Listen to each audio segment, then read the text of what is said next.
Some people walk into a tense situation and somehow make it worse within seconds. Others walk into the exact same situation and calm everything down without raising their voice. Same conflict, same people. Completely different outcome.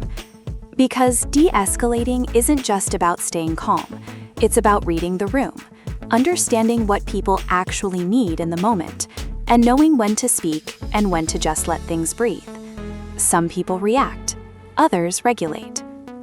So today, we're ranking all 16 MBTI types by their ability to de-escalate a heated social conflict, from the type most likely to accidentally pour fuel on it, to the type who can walk into chaos and quietly restore order. Some of these are going to feel obvious. A few are going to catch you off guard. Drop your type in the comments before we start. Some of you are going to feel very validated, and some of you are going to realize you are not helping the situation as much as you think. All right, let's see who's actually calming things down. Number 16, ESTP.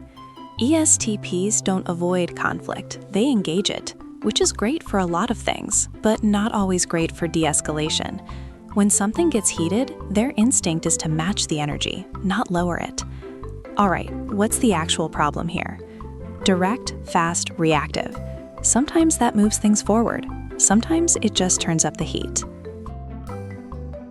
Number 15, ENTJ. ENTJs want resolution, and they want it fast. The issue is that in emotionally charged moments, that comes across as forceful rather than calming. Let's just fix this and move on. They're focused on the outcome, not the emotional temperature of the room, and people who feel unheard don't tend to calm down. Number 14, ENTP. ENTPs see conflict as something to analyze, which is genuinely useful, just not when emotions are running high and nobody asked for a breakdown. Okay, but let's think about this for a second. They can unintentionally escalate by treating an emotional situation like a debate. The logic is sound, the timing is off. Number 13, INTJ. INTJs don't react emotionally, which helps, but they also don't naturally lean into emotional reassurance, and in a heated moment, that's often what people need most. This isn't productive.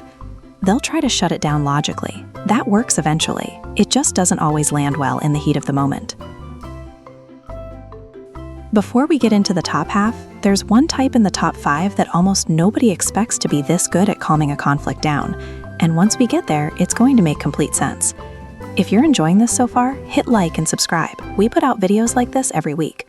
Now let's keep going. Number 12, ESTJ. ESTJs want structure, and when things get chaotic, their instinct is to organize it. All right, one person at a time. That can actually help ground a situation. It just depends on delivery. If it comes across as rigid when emotions are high, it can feel dismissive rather than stabilizing. Number 11, INTP. INTPs don't escalate. They step back, they analyze, and they try to get to the bottom of what actually happened. Let's figure out what actually went wrong here. They can reduce the chaos, they just sometimes struggle to address the emotional side of it directly, which is often where the real tension lives.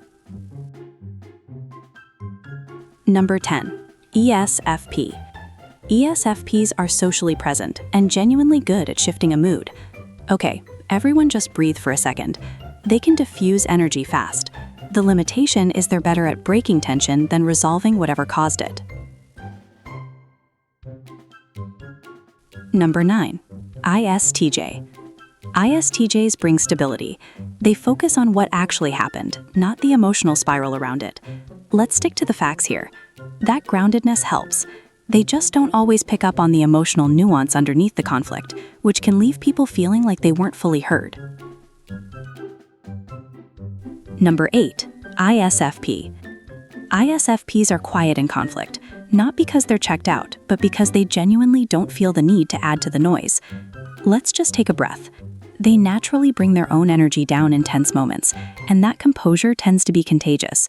They're not directing anyone or taking charge of the room, they're just not escalating, and sometimes that's exactly what a situation needs. Number 7, INFP. INFPs genuinely want to reduce harm. Their instinct is to make sure nobody feels attacked or misunderstood. I don't think anyone meant it like that. They can soften things meaningfully. Where they sometimes struggle is stepping in with enough directness when the situation actually needs it. Number 6. ENFP. ENFPs are good at reframing, getting people to see each other's side when they're too locked into their own. Okay, wait, I think both of you are actually saying something important here. They bring perspective and flexibility. The one gap is structure. Tense moments sometimes need someone to take control of the room, and that's not always an ENFP's instinct. Now we're entering the top 5.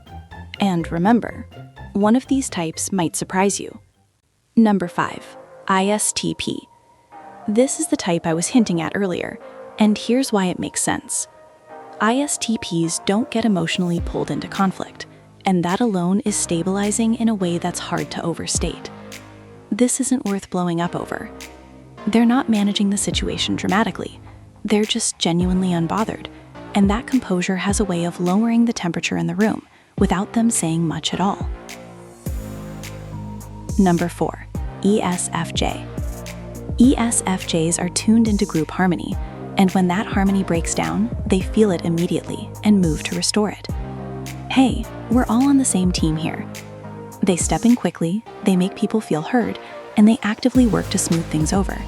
That combination is genuinely effective. Number 3. INFJ. A lot of people would put INFJs in number 1 here, and the reasoning makes sense. They read emotional undercurrents better than almost anyone. I think what's really going on here is they can identify the root of a conflict in a way most people can't. The one thing that keeps them from the top is that they sometimes take longer to step in, processing first, acting second. And in a fast-moving conflict, timing matters. Number 2. ISFJ. ISFJs are calm, patient, and they create space for people to come down without feeling judged for how they got there. Let's just slow this down for a second. They prioritize emotional safety, and that makes people feel safe enough to actually de-escalate. That's not a small thing. And finally, topping our list at number 1, ENFJ.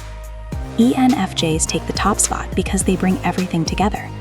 They read the room fast, they understand the emotional dynamics at play, and they know exactly how to respond in the moment. Hey, pause. Let's actually listen to each other. They don't just calm the situation down, they move it toward resolution. That's a different skill entirely, and it's why they're number 1. So where did your type land? Drop it in the comments and be honest about whether you're actually helping in those moments or just adding to the noise. If you enjoyed this, like, subscribe, and turn on notifications. We do this every week. And remember, staying calm and de-escalating aren't the same thing. One is a reaction, the other is a skill.